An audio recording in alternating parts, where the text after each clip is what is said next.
11、愛する弟子ヨハネとの出会い。イエスは天の御父と静かな交わりを持ちたかった。あの忌まわしいトマスがエルダトの家にやってきてからというものは、天の御父との自由な交わりを断たれていたのである。一人の若者が漁師の歌を口ずさみながら歩いていた。イエスに会うと歌をやめ、挨拶をした。しかしイエスは一言も口を聞かず、挨拶を返さなかった。若い旅人は無視されたことに腹を立てず、黙ったまましばらく一緒に歩いていた。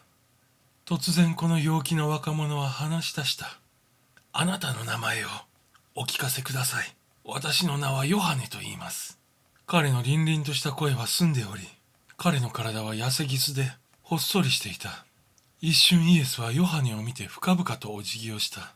それでも口を聞かなかった。ヨハネはなおも語り続けた。私の父はセベダイといい、ヤコブという弟が一人おります。昨日まで弟と一緒に暮らしてきました。生まれてからずっとです。二人は本当に仲の良い兄弟でした。ですから私たちは相当のわしと言われたり、雷の息子たちなどと呼ばれておりました。私たち兄弟はいつも陽気に振る舞っていたからでしょうね。私たちが歌うとまるで雷のようにやかましく、ガリラヤで船乗りをしている連中の間では評判でしたからね。イエスは彼の話に笑顔を見せたが、なおも平和な沈黙を続けていた。ヨハネは続けて語った。私の父セベダイは親戚の家へ行きなさいと言って旅に出してくれたのです。兄弟仲があまり良すぎるので、ちっともよそに友達ができないってぼやくんですよ。イエスはそっぽを向いていたが、そんなことにはお構いなく、ヨハネは自分の種族のことや家族のことを話し続けた。母が二人兄弟の出世を夢見ていることを話すと、大声を上げて笑った。その笑い声は山々にこだまし、あたかも兄弟の未来が日の出のように明るく輝いているかのように響き渡った。さらにヨハネはガリラヤ湖で過ごした日々のことを話した。たくさんの魚を取ったこと、上手に網を繕ったこと、湖上で嵐に泣かされたこと、そして漁師がどんなに苦労の多い職業であるかについて細々と語った。そして最後に、母はどうやら私たち兄弟の行く末のことを見間違えたようだと言った。私はこうして弟と仲良く暮らしていきたいんですよ。昼は船を操って魚を取り、夕べに網を繕い、兄弟と話し合うのがとても楽しみなんですよ。イエスは一言も返事をしなかったので、ヨハネは興味深く尋ねた。あなたは今沈黙の誓いを立てておられるのですか？イエスは頭を横に振った。それではどうして黙っているのですか？私が道であなたにお会いした時に声のささやきが聞こえたのです。この方に心を開き、今までのことをすべて語りなさい。何一つ隠してはいけませんと。それで私はその声に従ってすべてのことを語ったのです。イエスはヨハネの顔を見返した。ヨハネの額は広く、両目の上に美しいアーチを描いていて、瞳は星のように輝いていた。愛に満ちた顔の表情は麗しく、純粋無垢な美しさが漂っていた。イエスはついに口を開いた。その時突然鳥の声がして、若い鳩がイエスの足元に落ちてきた。見ると鳩は病気にかかっているらしく、空中に舞い上がるだけの力を失っていた。イエスはかがんで鳩をつかみ、上着の懐の中に入れてやった。夕暮れになってから、二人は小川のほとりに腰を下ろし、パンを食べ小川の水を飲んだ。食事を済ましてから、岩場の中に安全に眠れる場所を探し、そこで休むことにした。ヨハネにとって全く新しい人生が始まった日であった。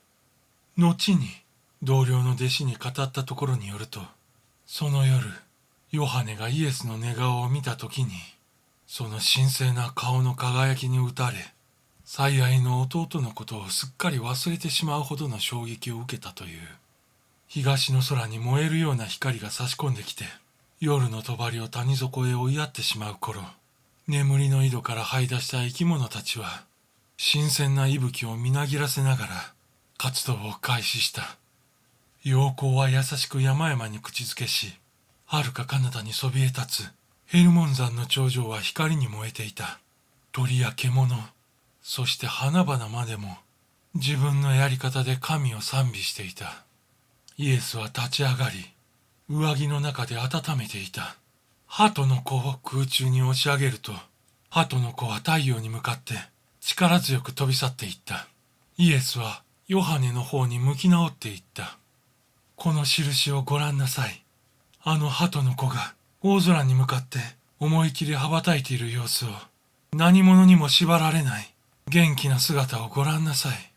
私も昨晩は一晩中あの鳩のように自由で張りがありました。天の御父と一緒に過ごしたからです。えもゆえぬ静けさが二人を覆った。ヨハネはまるで閉じられていた心の扉が開け放たれて、天国が訪れてきたような心境であった。この瞬間にヨハネの霊はイエスが自分の死であることを悟った。